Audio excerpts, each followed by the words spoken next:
Well, so far there's been a lot of talking about building you up and encouraging you. That's always the fun part of personal development and personal growth. Now comes the more difficult part when you really need to be honest with yourself and identify more things that are either holding you back or things that can hold you back. So, me personally, I call these things success blockers. And these are only a few to get you started. If yours is not on the list, then write it down on a piece of paper. Just keep track of it so that you know exactly what's going on with you. All right. So here you go. What are your insecurities? All right. So insecurities are defined as uncertainty or anxiety about oneself or lack of confidence. It's also a feeling of inadequacy or uncertainty. One resource states that insecurities can produce anxiety about your goals, your relationships, your ability to handle certain situations. All right. So now if you go back into this course, a lot of what was previously discussed are things that can help you with insecurities, like renewing your mind, rehearsing, reciting, writing down, and figuring out your mission statement, creating positive affirmations and reading them daily, and always be in a place of learning. All these things working together can help you build a healthy self-confidence. Okay. Now, number 2, do you procrastinate? All right. Procrastination is the act of delaying or postponing something. So what are you putting off that could potentially help you move forward? Once again, don't talk about it, be about it. And procrastination is defined as the art of keeping up with yesterday. So think about that. Number 3, laziness, the quality of being unwilling to work or even idleness, right? So Proverbs 12:24 says this: the hand of the diligent will rule, while the slothful will be put to forced labor. Okay, think about that.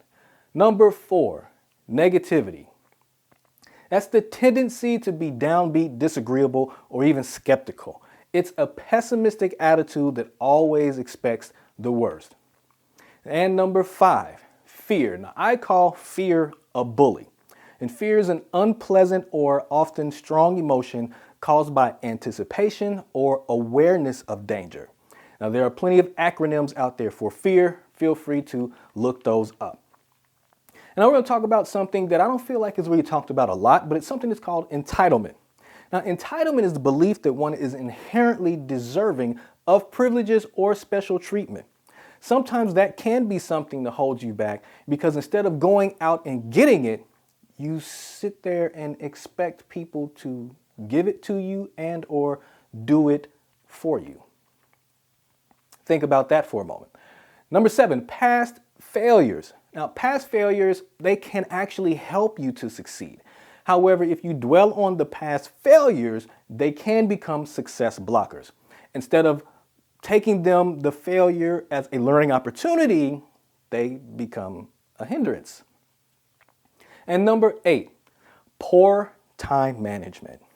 Now, time management is the process of planning and controlling how much time you spend on specific activities. Good time management enables an individual to complete more in a shorter period of time. It actually lowers stress and leads to a career of success. Time management is actually super important. And here's a quote: those who struggle with time management are more likely to experience stress, have sleep issues, anxiety, depression, and other mental health issues. They may also start to exhibit some symptoms of workplace burnout. If you are dealing with any of those, especially workplace burnout, you may want to check your time management or your ability to manage time and your work and your workload effectively. Now, like I said, these are only a few success blockers that I believe keep people from chasing after their dreams and goals or even prevent them from getting started. So the major point is this: you have to ask yourself, what is keeping me from doing what I really want to do in life? What area do I need to work on to put me in that position to start working towards my goals? What is holding me back from fulfilling my calling? And if nothing is stopping me from starting, then what am I doing? Take a minute, really think about those things. Get a piece of paper, write these things down, and then just kind of let it soak in for a little bit, because you really need to be able to answer those questions. All right, so now to go along with success blockers, I also have something what I call cautions, which are things that you need to be aware of so they don't hinder you in your pursuit of personal growth and personal development and chasing after your dreams. Now, here's one. Stop casting your pearls before swine. Yes, that is a scripture, but here's how I'm going to break this down for you. Only share things of value with people who you actually care about and who actually care about you and who are willing to invest in you. All right? Here's another one. Stop running from your success. When you know what you should be doing, but you're trying to do something else, no, don't do that. Stay in your lane. We'll talk about that in a little bit, but don't try to chase somebody else's success. Chase and stay after your own. Stay on your own path. Here's another one. Don't be jealous because other people are living their best life or appear to be living their best life. Focus on yours so that you can live your best life. You can use them as motivation, but don't be jealous for what they're portraying. Okay? Now here it is. Stay in your own lane. There's nothing wrong with exploration, but you are made to be you and not to be someone else. Your lane could be wide, so why jump in somebody else's lane? Discover your own. Now, if you have to, change your environment. All right, change your environment. What I mean by that, it's not easy for people to just get up and move. I understand that. I'm not talking about that type of environment.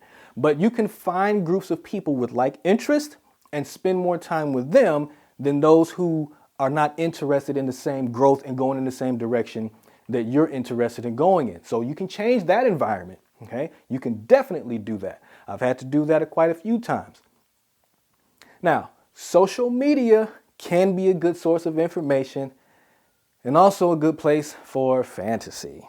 So be careful with your social media intake and what you are getting from that as a means to encourage you. Okay? Be careful how you're receiving the message that it's putting out. All right. Now, here are a few more cautions to be aware of. I'm just adding a few more things to the list. And of course, if you have your own, make sure you write those down. You have to understand that this is a life change, but you have to have a sense of urgency to get started, but create the plan to keep you going. Patience is truly a virtue. Okay, I'll say that again. Understand that this is a life change. Have a sense of urgency to get started, but create the plan to keep you going. Creating the plan helps you stay on track. Creating the plan helps you put up boundaries to keep you from going anywhere and doing stuff that you shouldn't be doing, because you're supposed to be focusing and concentrating on the task at hand, which is your goals. Here's another one. Do not cut corners. All right, people are too busy looking for something quick, and really you're robbing yourself of the experience of growing into your success. You don't know what you're actually missing by just trying to hurry up and skipping steps or robbing Peter to pay Paul or do whatever it is. You got to do, stepping on other people's toes just to try to get somewhere. Don't do that. All right. And once again, social media can be a good source of information, but it can also provide fantasy success. If you are planning for long-term success, do it the right way. It is far better to have long money than short money. Now, don't be fooled by overnight success stories. Overnight success still involves years behind the scene, growing in knowledge, growing your skill, growing your talent, and your ability. I'm not even sure that I really believe in the true overnight success, because I know there's so much work that actually goes behind it. It can just seem that way because all of a sudden, here's somebody. But you don't see the struggle that they went through to get to that place. All right, so here's another great scripture to help you with success blockers and cautions. This scripture happens to come from the book of Hebrews. It's Hebrews 12:1, and I'm reading this from the Amplified Bible. stripping off every unnecessary weight and the sin which so easily and cleverly entangles us. Let us run with endurance and active persistence the race that is set before us. Now, some of you may understand the point of what I'm trying to make here, and that's great. And some of you will say, well, those success blockers and cautions, those aren't sins. Well, let me put it to you this way. This is how I'm going to apply this to personal growth and spiritual growth. If something is hindering you from your God-given purpose and calling and destiny, it is a weight and a sin.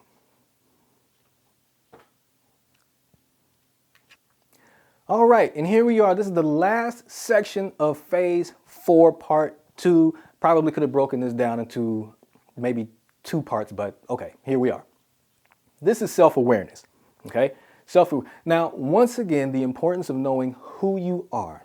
Self-examination is not a one-time thing. It really isn't, folks. We got to do this more often. We should give ourselves, I call them self-checks every once in a while.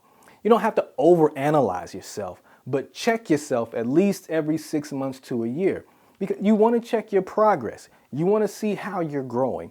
You want to see if you've written things down. How are you meeting those goals? How are you making those significant changes so that you can evaluate yourself?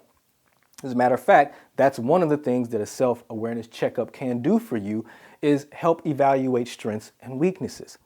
You are looking to see your improvements. You're looking to see where you've excelled, and you're looking for some weak areas. So that's what these checkups can do for you.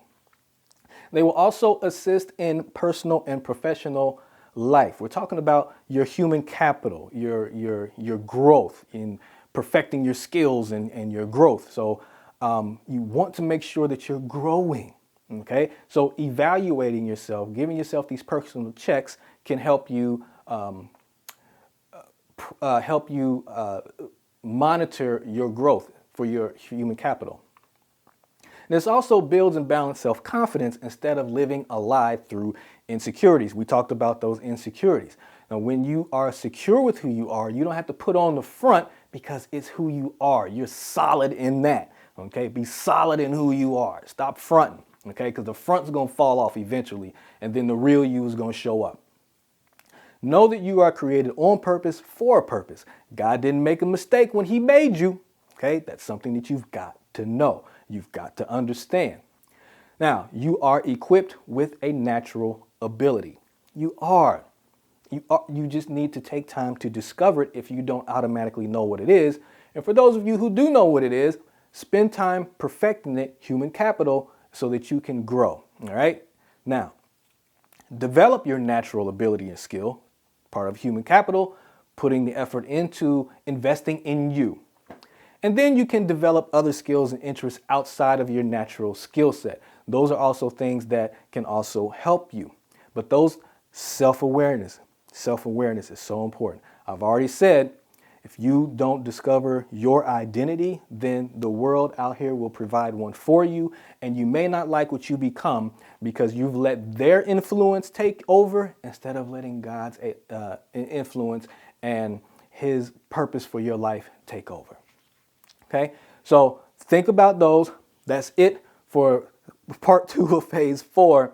And coming up next, we've got phase 5.